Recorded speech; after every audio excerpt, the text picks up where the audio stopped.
Take me down to Jackson. Is that a real song? I don't know. Welcome to Requiem for a Tuesday. Adam Pecora here. How the hell are you, everybody? Memorial Day was yesterday. So I took the day off.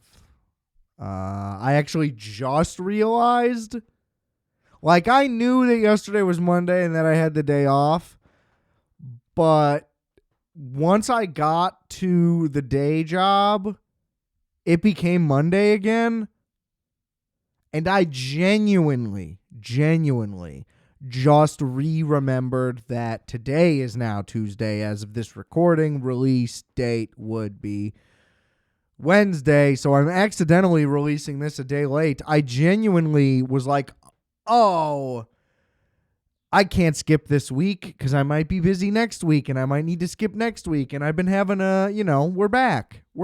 I was just on hiatus. I can't be overly doing the bi-weeklies. I feel a little guilty. There's like 7 people who listen to this. What would they do? Long-winded way of saying, my bad. Totally didn't know. What was I even trying to talk about? Holy hell. That threw me for a loop. Well, anyway, I hope you enjoyed your holiday. It was cool. What's the update of this week, Adam, you might ask? Well, check out champagnevideo.substack.com. That is the new publication companion piece to this show. As I mentioned upon introducing it, marathon, not a sprint. So far we got 1 review up for the weekend's movie, Hurry Up Tomorrow. Spoiler alert, it was awful.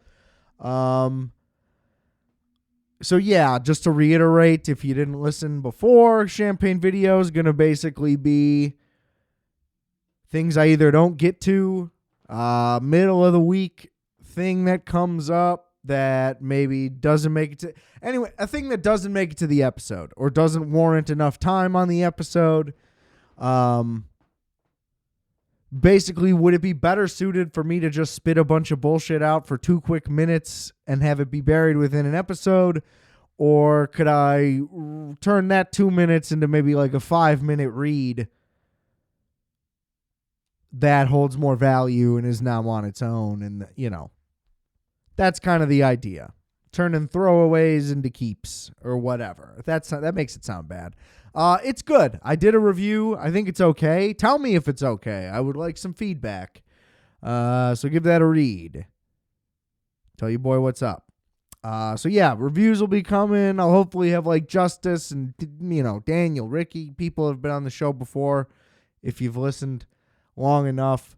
Maybe down the line they'll be writing stuff on there too. But, gonna try to start publishing on there as well. Check out all the links in the description below. The Substack is included there. I'm keeping it as a separate one for now. It's also just in the general RFAT link tree, but all the links below take you to all the good stuff. Merch, music, Substack, Instagram, you name it, it's there. Please give a rate, review, and a subscribe to the podcast. Helps your boy out a lot. All right. A couple things. Saw AC/DC over the weekend. It was underwhelming, but they're old men, so it was appropriate. Sounded good, just not a whole lot of energy. Even the guy who's known for all the energy looks like an old guy. He still has a lot of energy, but not quite the athleticism. So it was a little weird for me. It was kind of like I was at the zoo a little bit. It's like, I get that you're like probably kind of mostly doing this under your own willpower, but it's just like, it doesn't look good. But, dude can shred. They closed it out where he was just literally doing like 10 straight minutes I don't know if that's usually how they kick it or whatever, but that was pretty dope. Surprising lack of any type of visual anything, really. Not much fire. I expect there to be like fire and lightning and stuff. They kind of just hung out, and that's fine. I think that the angle that I was at, though, I think that there was a whole part of the stage that I just wasn't seeing, because I was like, oh, where is he shredding from? And then he came down a staircase that I didn't see, so he just like appeared out of nowhere, but you could tell he was hitting some stairs. So yeah, I don't know. They did fine for some old guys. Good for them. Good for them. Cash your checks. I also attempted to see Friendship with Justice over the weekend. We were going to go, normal time, 7:30. Not a whole lot of seats left. Didn't think that one through. Regal Cinemas, what are you doing in terms of 3-hour gap? I don't know if you need that. The movie's under 2 hours. You guys don't really clean the theaters anyway. Let's just be honest. I still thoroughly enjoy attending your theaters. Really just the one. But still, I go to the other one when it bequeaths me. Bequeaths? It's got to be queeths. Anyway. How is it? How is one at 7:15 and then the next one's at 10:45? Who's that for? I just don't get it. We can't do 7:15, 10:15. It might have been 7:40, 10:40, but whatever. Pretty sure it was 7:15, 10:40. Anyway, we go 10:40. I'm like, I can do it. I'm powering through. Drink a yerba, which I don't like the name change in that. They're claiming they didn't go corporate. They went corporate. They sold yerba madre. It was called guayaki. It's just like, it says yerba mate on the thing anyway. That's all it was always just, let me get a yerba mate. And that, it was synonymous with yerba mate already. Anyway.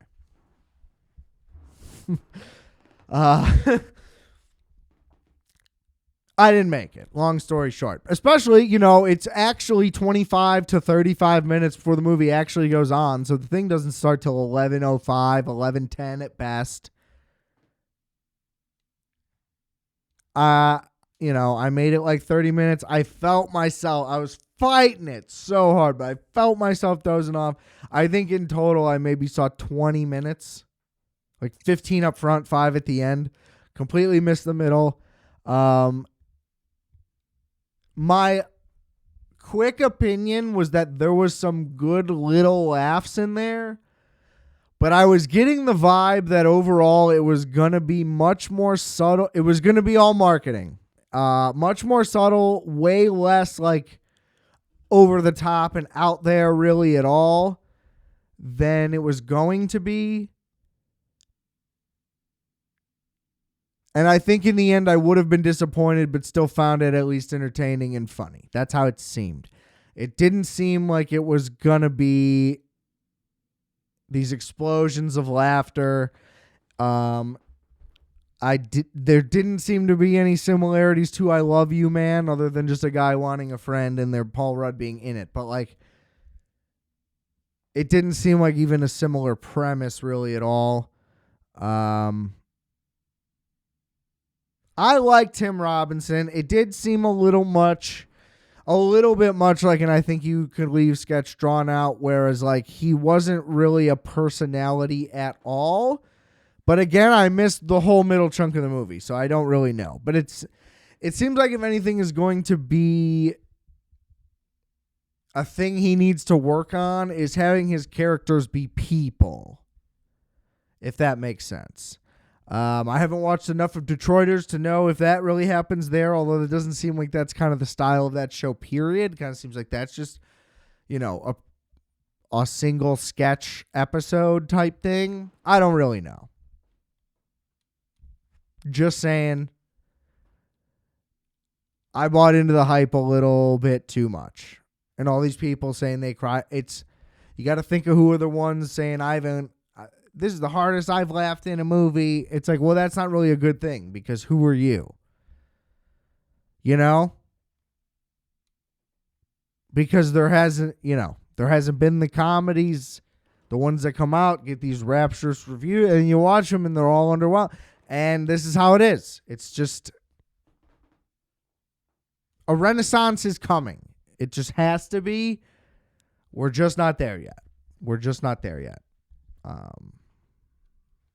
So I'll say that. So mainly now, it feels like we're officially at summer. What the fuck is there to watch?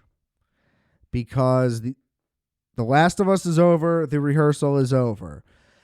The Last of Us season has been a disappointment. I don't know anyone that would disagree with that. And I think if your complaints are just simply of like weird political things because you're just angry, I don't buy that. So I'm not going there with that. I'm assuming at least that they're following the storyline of the game for any weird shit like that. And also like the super gay episode in this first season was one of the best episodes. And if you didn't have an issue then, I don't know why you would have an issue now other than to just have an issue. If you had an issue both times, then you're a dick, probably. If your issue the second time is just this isn't good as television, then I'm right there with you. Not that there weren't great moments. Were most of those moments involving Pedro Pascal? Probably yes. Where to even really begin? Okay, number one, I'm going to do the Abby thing now. She's a scrawny little white girl. Why are people afraid of her? Is she maybe like good at jujitsu or something? Like, sure, totally plausible. Listen, they clearly have like a rank system and she's the highest ranked, but like realistically, if people were that annoyed and threatened by her, somebody would just take her out. We're post-apocalypse here. Like, you don't really have to follow the rules. You know? She seems unbearable. And the fact that she is now going to be the protagonist of the next season, I was under the impression that it was going to switch after the killing of Joel, and after the way they handled this now and the way it is set up to go forward, I think that I was right. I think the episode after Joel's death, they should have cut directly to this day one Abby, and what is now going to be season 3 should have just finished out this season. Then we should have cut back for season 3 to show Ellie's journey, what was now season 2. Because it just feels completely jarring and disjointed, and the pacing already felt off the entire time. But now you're telling me season 1 is we completely learn who the characters are. We learn everything about them. We watch their entire relationship grow and develop as they travel across the country with backstory episodes thrown in. But still, they're going from what, like Philly? Was it Philly? I don't know why. Whatever. They're going across the country. They need to get to Salt Lake City.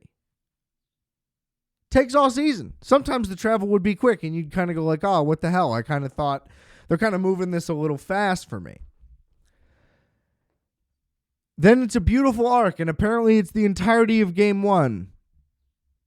Wrapped up, season 1.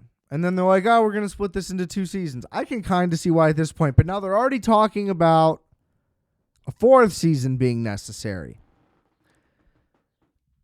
Even if the game is longer, like your pacing is just wild, because we went from one single journey to now they've arrived, he's dead, and we're going to Seattle, and then we're in Seattle immediately. They don't even do that as like a road trip Odyssey journey thing, which they had plenty of time to do. They chose to make this 7 episodes, and now we're suddenly in Seattle, and the whole thing takes place in Seattle, and now we're going to be in Seattle for 2 more years, and we're going to do an entire backstory thing on these random people all of a sudden. And that's going to take up a whole season just to get to the fourth season where we're going to actually continue the story you set up in the first place and got people invested in. If Joel's going to die, he's going to die. I understand. And that's the brave take of doing it early on. And even the brave move of misleading people into thinking kind of that you're not, because you're saying it's 2 seasons. I think keeping Pascal on would have been better at this point. Why rush to kill Joel to then stretch it out later? You should be stretching out the part with the character that everybody loves and is attached to make the death even more impactful. Because now Joel's dead and people don't like your show anymore. And not because he's dead, because you fumbled the bag afterward. The episode he dies in is the big set piece monster epic, and it was great. Then he's gone, and we've got what? I mean, all of the experiences with Abby are terrible. Ellie on her own just kind of seems completely unstable. Now that is somewhat justified in Joel being dead. Obviously, she's going to be distraught. But she's just uneven. It's all over the place. You don't really know what to expect. And you kind of felt that way in the first season, I guess. Maybe I just don't remember it as well. But that's because it was because of their dynamic that it worked. There's no real obvious reason why her relationship should even be a thing. And then, her girl just gets fucked by the dude and she's just like, oh, you're pregnant? Like, that's awesome. I mean, I guess, no, yeah, it just doesn't add up. Like, why would you be cool with it? There was all these jokes about the I'm going to be a dad line. I didn't think anything of it. I thought it was just like a throwaway little line. Like, 2 people get a dog and they say, I'm a mom and a dad, It doesn't make it so. I don't think that was some weird concrete political statement. And I especially think that the dude, Jesse, shot it down pretty hard where he's like, actually, I'm going to be this kid's dad, just so you know. So, like, it actually kind of had a payoff and people were just again, you want to be mad about stuff. I think that's odd. It didn't stick out to me. Now, I think it's odd that she says she's pregnant and that it's his kid and then she gets excited and then they fuck. Like, none of that makes any sense. That's weird. And not because they're gay, but because, like, that's not how people interact. You know what I mean? Like, that wasn't a line of things that made sense. They're telling us this whole thing about the weird cult thing versus the army people, but they still never really reveal anything. You still know nothing about them other than they worship some random lady. They sacrifice kids. Other people, they're killing random people. Then all of a sudden they kill Ellie, but then they just go away. And it's like, you're teasing it for the whole season to just say that it's a tease for the next season, for the prequel, where we'll tell you a whole new story. It's like, you're basically telling me that season 3 is going to be a spin-off show. It just doesn't make any sense. I'm not bought into any of this. I don't care about Abby or her origins. I get it. It's going to be worse than just her dad got killed by Joel. She's going to have a whole reason to be vengeful, just like Ellie and all the blah, blah, blah. But you've already warped that opportunity because now you've made her just the villain twice. So now we're going to be watching her with a negative light. I'm going to be like, I don't give a fuck that this happened to you. Because either way, she just shows up and she's the tiny white girl with the gun who thinks she's the boss, but really she has cronies and all this shit. And now she has the advantage because she's got the gun pointed at everybody. I don't buy her as the tough one. It seems like she has been privileged every time. You know what I mean? And it's like, you don't know how hard it is. Like, I don't know if that's on purpose or if that's just an oversight, but it just hasn't worked. And Ellie, the whole time, I'm just like, I want to like you. Stop this. And she's increasingly incompetent. At least with Joel, he would be there to back her up and save her, but then sometimes she would be right and he would have her back. She's now just been needed to be saved every time. So what does she bring to the table? You know, if anything, what she is supposed to show in Joel's absence, not absinthe. I'm thirsty for the booze. I'm itching. She should be demonstrating that how much he has instilled in her. Again, I don't know if this applies to the game or not, though, too. Like, are they just following the game? Whatever. But if they are deviating, they're deviating in time because this is completely off the rails. The flashback episode was great. And you know why? Because Pascal's there. And the pacing can't be fucked up because it's in the past. But the way they're propelling this thing forward is just horrendous. I'm sorry. They show the origin of the therapist. I can't believe I'm blanking on her name. Very famous woman. Jesus Christ, forgive me. Also great on the studio. And that was cool. Joey Pants. Welcome. But now bottle episodes are all that they can do successfully, is how it seems. The action wasn't particularly good. And infected aren't even an issue. But they were before, and it's like, are they on lockdown? Or I just, it's unclear what the message is here. Yeah, it was harrowing when she killed the dude and then accidentally the pregnant lady, but then I don't know. It just isn't working. It just isn't working. And then, yeah, now we're going to do Abby's backstory to get up to the cliffhanger. So we're going to resume this story in like 5 or 6 years now. How's that going to work? I mean, you know, maybe they're going to decide to cut back and forth, or they're just, Abby's arc will be 3 episodes or whatever, and then it'll come back. I'm just not that interested, frankly. You set it up to where I just want to conclude that. I don't want to go back now. They missed the going back point. So I think maybe I'll be wrong. But in my theory, I think we're going to want to recut the order of this, and we're going to want to flip this around. Overall, that the cliffhanger was disappointing. I mean,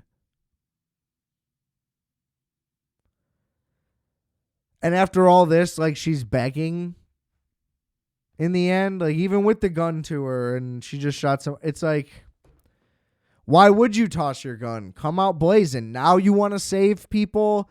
You literally just, I don't know. You literally just said, fuck the community to Jesse. You know, she's just completely uneven.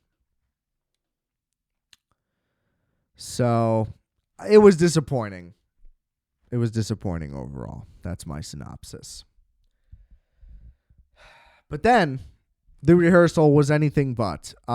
This completely deviated from its first season in that they kind of did one-off rehearsals, sure, but overall it was kind of like a continuous contained story. Whereas this explored on one continuous theme, but almost nothing continued. Like, there were people that were called back to, but really this was, every episode was its own topic, and it felt a lot more like an advancement of Nathan For You in the self-contained stories, but with the overarching theme. This felt more like a merger of the rehearsal and Nathan For You, whereas the rehearsal season 1 only felt like there were elements of Nathan For You. This had both elements of it, but also in nature, by being episodic, was more similar, if that makes sense, which I don't think it did. But that's okay. This is absolutely brilliant TV. You don't know what is real. You don't know what is acting at any point. As with the peak moments of Nathan For You, it completely distorts all reality. Is he a pilot? I don't know. Is the pilot in the show an actor? I don't know. Is the scene when the pilot, who may or may not be an actor, is now really flying a plane, is that still a rehearsal or simulation or fake in any way? I don't know. I love to think that I have discerned that, but sometimes it fakes you, sometimes it doesn't. But it still may be. And it's unbelievable that you could even conceive of some of these concepts on the surface level, let alone if you stop and think about it beyond that, like that, at any moment.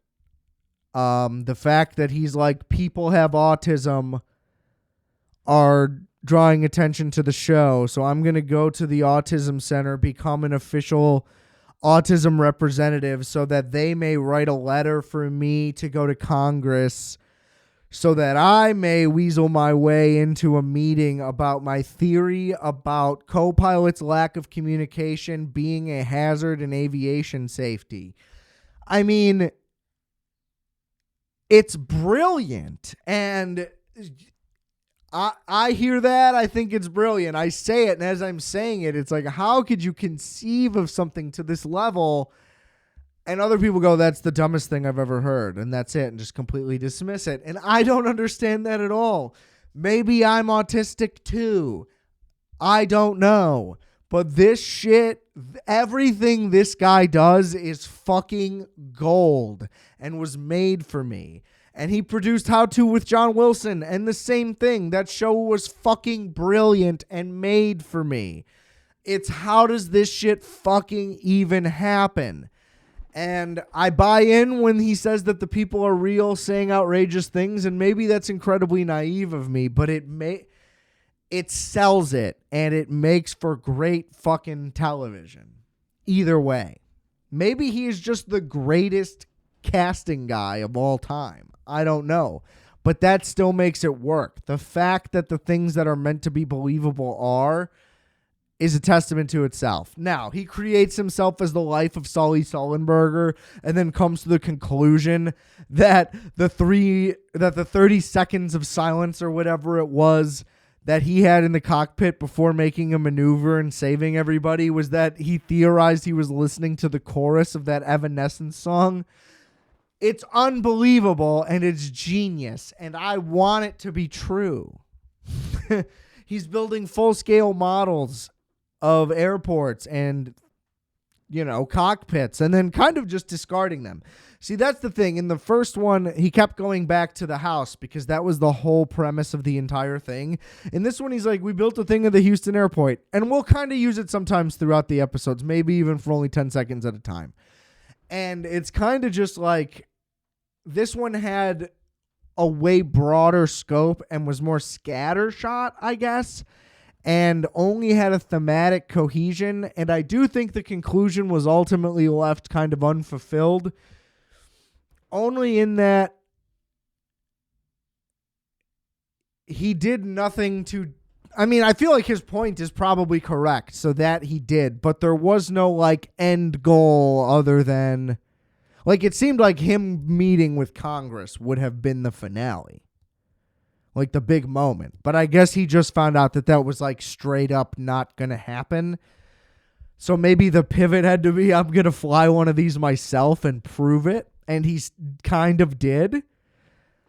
But again, that whole thing could be orchestrated, and that doesn't really matter, and that's not really the point. The point is, here's what's going on up here, and you'll never see it otherwise.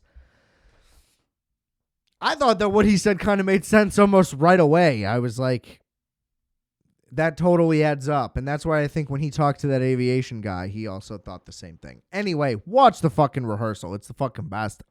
Did I spoil everything? Yes. But does that make any sense? No. So you need to fucking watch it if you haven't. I don't know why you're listening. Anyway. Need a little water. I love you, Nathan Fielder. Please continue to do things. Apparently, he's working on his first film. I'm sure it's going to be mind-bending and brilliant. I loved The Curse. I loved Nathan For You. He was great in The Disaster Artist, which I loved, which is about the room, which I love. Everything he touches is gold.